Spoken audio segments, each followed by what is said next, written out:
ಚೆಲುವೆಯ ನೋಟ ಚೆನ್ನ.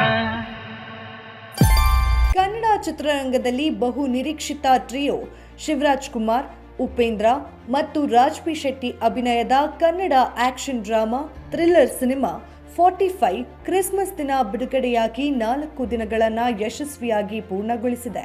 ಈ ಚಿತ್ರವನ್ನು ಸಂಗೀತ ನಿರ್ದೇಶಕ ಅರ್ಜುನ್ ಜನ್ಯ ಅವರು ಮೊದಲ ಬಾರಿ ನಿರ್ದೇಶನ ಮಾಡಿದ್ದಾರೆ. ಸೂರಜ್ ಪ್ರೊಡಕ್ಷನ್ಸ್ ಬ್ಯಾನರ್ ಅಡಿಯಲ್ಲಿ ರಮೇಶ್ ರೆಡ್ಡಿ ಈ ಚಿತ್ರವನ್ನ ನಿರ್ಮಾಣ ಮಾಡಿದ್ದಾರೆ. ಬಾಕ್ಸ್ ಆಫೀಸ್ ಟ್ರ್ಯಾಕರ್ ಸ್ಯಾಕ್ನೆಲ್ಕ್ ವರದಿ ಪ್ರಕಾರ 45 ಸಿನಿಮಾ 4 ದಿನಗಳಲ್ಲಿ ಸುಮಾರು 11.45 ಕೋಟಿ ಗಳಿಕೆ ಮಾಡಿದೆ.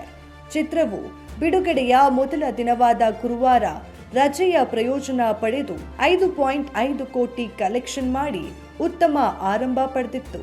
ಎರಡನೇ ದಿನ ಕಲೆಕ್ಷನ್ ಕೊಂಚ ಡ್ರಾಪ್ ಆಗಿತ್ತು. ಆದರೆ ಮೂರನೇ ದಿನ ಗಳಿಕೆ ಕಂಡು ಭಾನುವಾರ ಸ್ವಲ್ಪ ಚೇತರಿಕೆ ಕಂಡು ಸುಮಾರು 2 ಕೋಟಿ ಗಳಿಸಿದೆ. ಇನ್ನು 45 4 ದಿನಗಳ ಬಾಕ್ಸ್ ಆಫೀಸ್ ಕಲೆಕ್ಷನ್ ನೋಡುವುದಾದರೆ ಮೊದಲನೇ ದಿನ 5.5 ಕೋಟಿ, ಎರಡನೇ ದಿನ 2 ಕೋಟಿ, ಮೂರನೇ ದಿನ 1.95 ಕೋಟಿ, ಇನ್ನು ನಾಲ್ಕನೇ ದಿನ 2 ಕೋಟಿ, ಒಟ್ಟಾರೆ 11.45 ಕೋಟಿ ಗಳಿಕೆ ಕಂಡಿದೆ.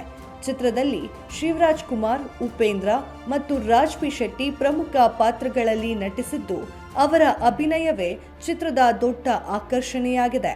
ಸಹಾಯಕ ಪಾತ್ರದಲ್ಲಿ ರಾಜೇಂದ್ರನ್, ಕೌಸ್ತುಭಮಣಿ ಮತ್ತು ಇತರರು ಕಾಣಿಸಿಕೊಂಡಿದ್ದಾರೆ. ತಾಂತ್ರಿಕವಾಗಿ ಚಿತ್ರ ಬಲವಾಗಿದೆ. ಸತ್ಯ ಹೆಗ್ಡೆ ಅವರ ಛಾಯಾಗ್ರಹಣ ಎಲ್ಲರ ಗಮನ ಸೆಳೆಯುತ್ತಿದೆ. KM ಪ್ರಕಾಶ್ ಅವರ ಸಂಕಲನ ಚಿತ್ರಕ್ಕೆ ಸರಿಯಾದ ವೇಗ ನೀಡಿದೆ. ಅರ್ಜುನ್ ಜನ್ಯ ಅವರ ಸಂಗೀತ ಮತ್ತು ಹಿನ್ನೆಲೆ ಸಂಗೀತ ಚಿತ್ರಕ್ಕೆ ತೀವ್ರತೆ ನೀಡುತ್ತಿದೆ.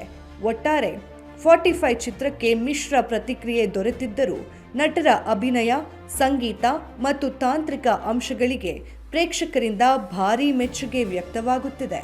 ಮುಂದಿನ ದಿನಗಳಲ್ಲಿ ಬಾಕ್ಸ್ ಆಫೀಸ್ನಲ್ಲಿ ಸಿನಿಮಾ ಹೇಗೆ ಪ್ರದರ್ಶನ ನೀಡುತ್ತದೆ ಎಂಬುದು ಕುತೂಹಲಕಾರಿಯಾಗಿದೆ. ಮತ್ತಷ್ಟು ಸಿನಿಮಾ ಅಪ್ಡೇಟ್ಸ್ಗಾಗಿ ಫಾಲೋ ಮಾಡಿ ಫಿಲ್ಮಿ ಬೀಟ್ ಕನ್ನಡ.